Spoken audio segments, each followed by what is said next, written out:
Welcome adventurers, my name is Doug with 2 Plus Tough, and I'm really excited to talk about today's video.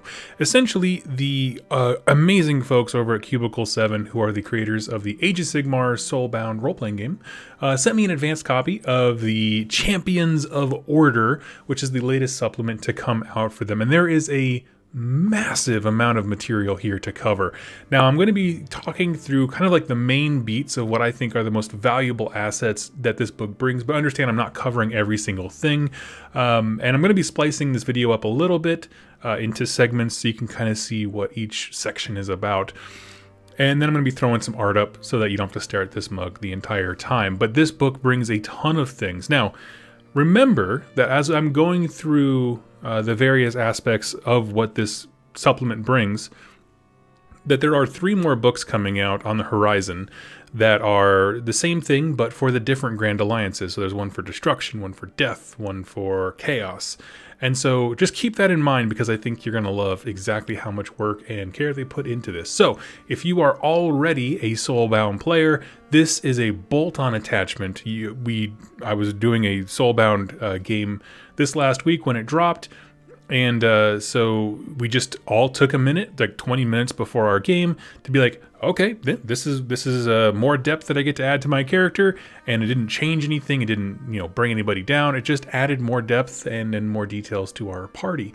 So let's go ahead and jump into what this book brings and why I think it is so freaking cool. So right at the top, this book addresses something that was a little bit hard for folks to understand. I actually did a video covering the topic, which is, why is this group soulbound together, right? And what does that really mean? Some people had written into me like, oh, my characters, my player characters don't understand why someone would become soulbound. And so I did a video talking about why you would, and essentially the good folks over at Cubicle 7, the entire first section of this book is deepening the lore behind your specific binding. So they have like there's charts. Obviously you can choose whatever you want, or you can roll for them, but there's which god formed your binding, and then why they did it. Is there a specific task that needs to be done? Do they just need someone on hand in the area? Do they need to explore something that the gods don't have vision to see? Maybe something's clouding their vision, something like that. And so I do think that is really cool. I wanted to basically use the tables to give you a good experience of what they would be like. I don't just want to share everything, because I really do want you to go over and support these guys. The supplement's not that much. So go ahead and just kind of support Cubicle 7. I really do appreciate them as a company. But fundamentally, the questions that you get to ask and have answers for, whether or not you use the specific answers or just use them as inspiration for your own, things like, why your group was formed, who formed it, why you were chosen, what did you personally gain by becoming soulbound, and what did you personally lose? These are a lot of great motivators and ties and things like that. It's all very helpful, incredibly important. And it brings up some really cool plot points, and it's not just a matter of you making your character more deep. It's giving your GM, right, the guy running the game, more fodder for like, how can I tie meaningful events to this character, right? If you gained something, if you lost something, if you were, put into a soulbound situation by a god that you don't necessarily agree with, that kind of stuff. So there's a lot of cool things narratively for you there. So let me give you an example here. I just straight rolled these, but I will turn them into a story for you today. My binding was founded by Alariel, the goddess of life, to infiltrate and destroy a chaos cult. I was chosen when the tithe masters of the Ossiarch Bone Reapers came, and I led a resistance against them. I gained a fearlessness in the face of monsters that used to haunt me, but I lost a great personal treasure that was destroyed during our first mission. Now again, those are all things I rolled for on the charts, but let's do this. Let's add just a hint of flavor, okay? We're gonna spice it up a notch here.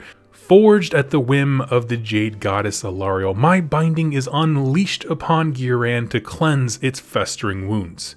Many chaos cults still dot the land, hidden in caves, cities, and impenetrable woods. To us has fallen the task of rooting out this blight and healing the realm for the glory of the Tree Mother herself. Before this, I was a simple man leading a simple life. And that all changed when the tithe masters of the Bone Reapers came. My father told me about them, that they come once every generation to collect that which they demand, the remains of our forefathers. I can't recall if it was from a sense of deep reverence for my forefathers or just youthful unrest of being, under somebody else's thumb, but I lashed out against them. My tantrum soon erupted into full-blown rebellion as the men and women of my clan joined with me. Together, we pushed back the worst that the Bone Reapers could throw at us. Now, for my bravery, I was gifted a blade unlike any other. Silver steel glowing with an ethereal blue mist. Upon the blade, the full lineage of my clan and people. But I knew the Bone Reapers would return one day, and we would not be ready for it. So, when I was offered a chance at power, the power to defend my people and my clan, and have the strength and abilities to match my bravery, I accepted. I became soulbound to defeat the evils that plagued my home, but also the homes of others. Sadly, though, in my first mission as a soulbound, I failed utterly. Under the boot of a Chaos Lord, my blade, this rare artifact and symbol of my people and prized weapon, was shattered.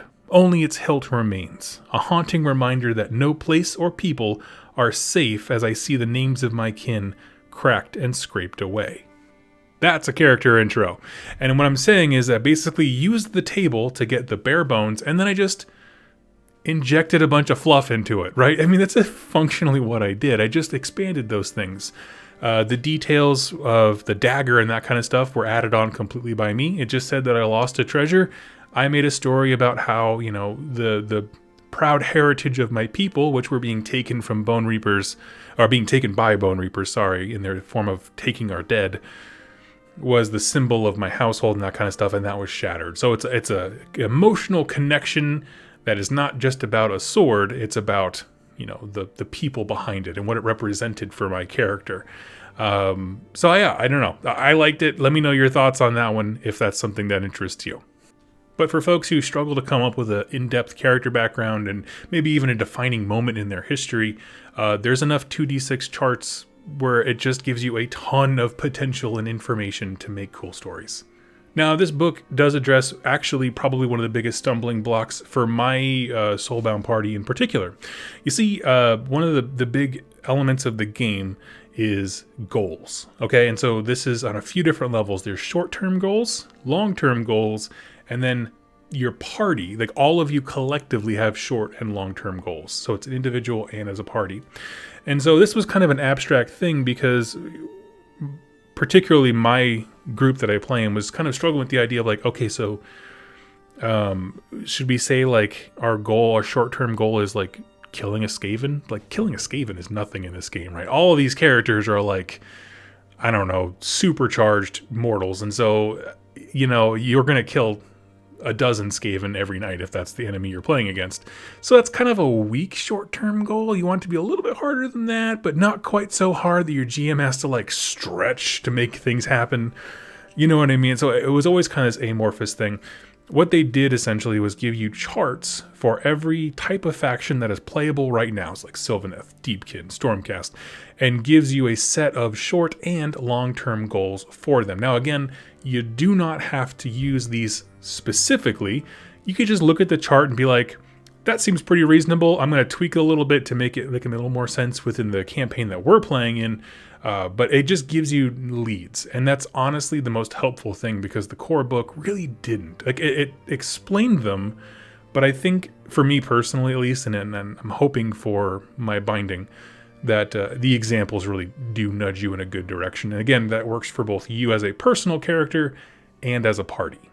Now, the reason that this is so important is because completing your short and long-term goals individually and as a party is how you gain experience. And experience is used to make your skills better and access new things, and you can do all kinds of crazy character creation stuff. It's really cool. And so, for example, I've been saving up my experience so that I could learn beast handling and get my Excelsior War Priest a Gryph-hound buddy. But, that's one of those things that couldn't have happened unless I was achieving some of my goals, like, say, cutting down a Chaos Lord or, cleansing a specific region. And so the problem was before, the importance of the goals wasn't matched by the information you needed to create really meaningful ones. And so I feel like this really does fill in a nice important blank that we had before. Also in this book are a swath of new rules for different archetypes, which are the different classes, essentially, is their word for classes, archetypes, and some more rules for existing ones. Now, if you are not an Age of Sigmar player, here's a fun thing about the miniatures game. You can have an army. We'll pick Stormcast because they're kind of the poster boys. And depending on which storm host or, which region or army they are a part of, they have different rules. So you might see a storm class that's clad in gold armor with some blue trim on them. That is a Hammers of Sigmar, and they are known for their bravery and kind of being the first in, first out kind of a thing. And then there's also Stormcast that are in black armor with gold trim, and they're very morose and dark and dour. Well, in this supplement, they've basically added all of those background rules to the existing factions. So if you are a human, let's say a free guild soldier, you got your gun, you're just chilling, you're a regular Joe, now you can get special rules based on which city specifically you were trained in. And that's a huge deal because it adds a lot of character. It adds geographical significance to your character. So now your GM has more levers they can pull to kind of tug on the heartstrings of your character. And then this applies to all of them. So Sylvaneths have different groves or locations where they're from. What else? There's Carriage and Overlords have different skyports. And, those things, they flesh out characters that already exist with some more special rules that just add a lot of flavor. In addition to that, they introduced a bunch of new characters. And so I'm just going to rapid fire through the new ones they introduced. There is the Alarith Stone Guard, who is the Lumineth Realm Lord, basically elite infantry. There's the Alarith Stone Mage, a magic user for that same theme. The Cenari Cathalar, which is another Lumineth unit. And then the Venari Warrior, kind of the basic warrior spearman type thing. All of those are Lumineth Realm Lords, the newest army to enter the side of Order recently. So it's really cool they got an update so quick. But then they added a bunch of stuff to existing factions that were there. So for the Daughters of Cain, there's now the Cainite Shadow Stalkers. There's the Grim Wrath Berserker added to the Fire Slayers. The Isheron Soul Render for the Idenith Deepkin, which should have always been there because he is the single most baller model that exists. There's the Etheric Navigator for the Carriage and Overlords. The Knight Zephyros, which is sort of a scout and aggressively speedy type of ground Stormcast Eternal. And then there is the Spite Revenant, sort of a dark incarnation of the Sylvaneth. Now that is a huge fat list of new archetypes, and many of them have new and really creative rules to represent, kind of what they are in Age of Sigmar here in Soulbound and give you the opportunity. So the vast bulk of this book is new, background material for your characters that already exist, new archetypes, and then, a new list of skills and abilities that are available for everybody. And some of these new characters already have them built in. And that's kind of what I would expect from all these books going forward is, right, you have a set of new characters and then skills and abilities that they can use to reflect, lore-wise, but then also, obviously, other people can use them as well. And then you top it off with, any stats related to their inventory. Every archetype comes with something, so, like, we have to know the stats of, the Venari Warrior Armor and that kind of stuff. So there is a character section, skills and talents, an armory, for lack of a better word, in terms of, equipment and that kind of stuff. And it's not all weapons, it's tools that they can use as well. The next section here is called Allies and Contacts. And for me personally, this is one of those sections of the book that is very much focused on the GM, but everybody benefits from it, okay? And what this really is just giving NPCs more options and more life. Essentially, when you now walk into a city and you see a scholar, for example, maybe one of your characters in between missions wants to study and learn a new spell, right? Okay, that's fantastic. What a great use of a break. they're going to go to a collegiate arcane or whatever and try to learn. Well, they can interact with a scholar there who can teach them things in exchange for a little bit of coin, and how much the coin you give them gives them new options. And so this whole section is basically people in the greater Mortal Realms world that your characters can interact with, and they give bonuses to different endeavors, or if you're trying to learn a new thing, they'll help you learn stuff faster. And there's one that's she's like a soothsayer, and she'll tell you an omen for the future, so you can carry that information with you. All kinds of really cool stuff. And so it just kind of fleshes out the world a bit more. Like I said, it's more for the GM in terms of like widening their toolbox, but everybody benefits from it, because once you start cranking experience, now that you have some very solid example of goals, those things are going to matter quite a bit. So I have one example here I wrote out. Basically, I'll pick on the scholar. We'll just stick with that one. In addition to normal speech checks and stuff like that, you can gain as much information as your GM allows you to when it comes to what that specific scholar would know. For 100 gold, she can help you learn a new spell while you do that endeavor. Endeavors are basically between mission things where you do more long-term, character building stuff. For a bit more, she can help create a new spell. And again, that's part of an endeavor. So by working with NPCs and draining their knowledge, you can customize your character and therefore your experience. And so it really does add quite a bit. There's a bunch of pre-made characters. Not all of them have special effects like that, but they do give you stats and temperaments and that kind of stuff to really help characters feel different. And the last thing I wanted to touch on is those endeavors. So like I said, between missions, you can go on an endeavor, which is usually a long-term goal. So for example, an endeavor might be a Carriage and Overlord upgrading their weapon equipment. Okay, well this is going to take time because they're basically designing a new thing from scratch. And so in between missions, you can kind of chip away at your endeavor, try to get better at it. And then at the end of it, boom, you got a new shiny weapon that's going to kick all kinds of tail. It could also be studying to learn a new form of magic or a new spell. It could be training an animal as an endeavor that I'm going to go on here pretty soon with my war priest. I have to find a griff hound and then basically become his owner. And so one of the, not criticisms, but one of the things I found out pretty quick when it came to the core book is that endeavors are a little bit more limited. Okay, they really are these great things for engaging with new aspects of the game, exploring and growing your character in meaningful ways. But I felt like the core ones were playing it safe, if you know what I mean. They weren't really extravagant. Whereas this book just about doubles the number of endeavors that are available to you. And they are a wide swath featuring stuff that's both shady and, generally good or just utility stuff. Everything from you can capture and train a Magmadroth, which is a massive fire lizard, if you don't know, for the Fire Slayer guys. You can get one of those as a pet. It's a long-term thing, but you can do it. There's also stuff like gambling and sneaking advice and spying on people in the background and all these kinds of things. There's great stuff. There's a big swath. No matter what the morality of your character is or their motivations, there's something there for you. Even if you have a very dubious kind of shady character, say a Carriage and Overlord who likes to steal from people, that kind of thing, all of it's there for you, and there's a lot of options.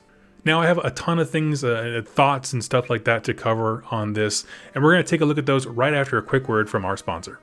Hey Wargamers, so in my Age of Sigmar lore videos, I cover a myriad of different kinds of locations. Got stuff like haunted forests, graveyards, dangerous mountain passes, chaos fortresses, bastions of order, all that kind of stuff. But coming up and designing with those kinds of environments for storytelling and creating a feel for your game can actually be quite a bit of a challenge, and that applies both to tabletop gaming and role-playing games. And so I wanted to introduce you to a book, a huge resource that I like, called Dangerous Destinations. This is a sort of a narrative supplement that goes a long way to helping you build creative and intensely interesting spaces within the world that you want to play in. It works with any role-playing game or miniatures game because it's really just narrative prompts to create a really nice story setting. And like I said, it works with games like Soulbound, D&D, Warhammer Fantasy Battles, the role-playing one. Now, this book includes beautiful artwork, narrative hooks, environmental clues,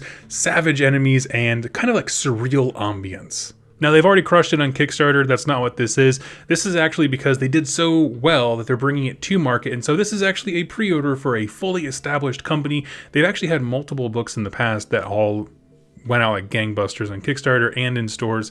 So they know what they're doing. Incredible detail to, I don't know, the world building and things like that. If you'd like to order your own copy of Dangerous Destinations, they have it in PDF and hard copy. You can go ahead and get the link down below. That'll let them know that I sent you, and it goes a long way to helping me and them. So check out Dangerous Destinations and begin exploring your new favorite place today. Now, back to the show. Okay, friends, so I like to end every one of these videos with the question, why is this cool, right? What does this bring to us as hobbyists and gamers that I love so much? The amount of depth that this supplement brings is huge in terms of fleshing out the problems that we already had, like say goals and why your binding is formed and those kinds of things, to adding things that we frankly didn't know we wanted. You know, all the new archetypes, the new endeavors. Like I said, that mix of morality and what endeavors do what is really great. The NPCs adding all kinds of bonuses to the world is fantastic. I'm just going to say this. Every expansion for every game ever made should be like this, where you address core problems and you help people, you know, come up with solutions, which is the goals thing and why your binding was formed, all that stuff.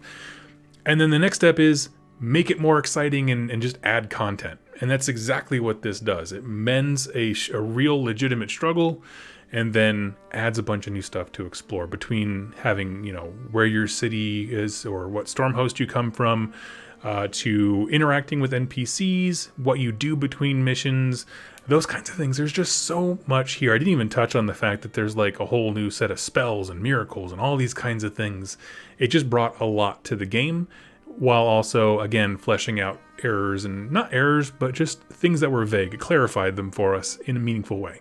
No matter what you are playing as, this book lets you do more of everything, right? And adds a bunch of tools to your DM's toolbox. Now, I've already had my character sorted for the most part. He's Vicar Urian, an Excelsior War Priest, but now I can explore new things. I have new miracles of Sigmar to call upon, because that's kind of my guy's big thing. He's not quite good in combat or defense or anything, really. He's not really great. He's good at praying. He's the thoughts and prayers master. Now I have more miracles to tap into. There's new beasts to carry the God King's message with, and new ways to navigate these big bustling cities. But I think what I'm most excited for is what this means for the future, because like I said at the beginning of this video, there's 3 books coming out later, hopefully this year, and that is the same thing for chaos, destruction, and death. Because the book is essentially expanded on what, you know, the core Soulbound book delivered, right? The forces of order bound together to defeat an enemy, whoever that might be. However, with these books in the future, it's going to be amazing, because think about for a second the amount of depth that was added. And I only mentioned a few highlights here to this, right? Imagine a lone necromancer selling out his services, or a party of nothing but orcs and goblins, you know, Gorka Morka's Squig Team 6. It could be really freaking cool. You can do some incredibly fun narrative-themed things. And if the same amount of thought and work is put into those as it is here, Soulbound is going to be set for a long while. So not only am I excited about this book, but also, you know, what it means for the future. If we're using it as even a general form of template, there's a lot of cool things coming down the pipeline, and I'm so excited to share them with you. So what I'm going to be doing is talking about the various archetypes that were introduced. Again, we have a whole new faction, the Lumineth Realm Lords, which are all the elven names, the Venari and the Cathalari, all those crazy names that I listed up front. And then I'll be doing a video, like an addendum, talking about the archetypes that were added over to the other stuff, like the Fire Slayers and the Sylvaneth, all the things I've already covered. We'll just kind of do a bolt-on video for them. Let me know what you're most excited for in the comments down below. I'd love to continue the conversation over there. Thank you so much for watching and listening, and have yourselves some happy adventures. Catch you next time.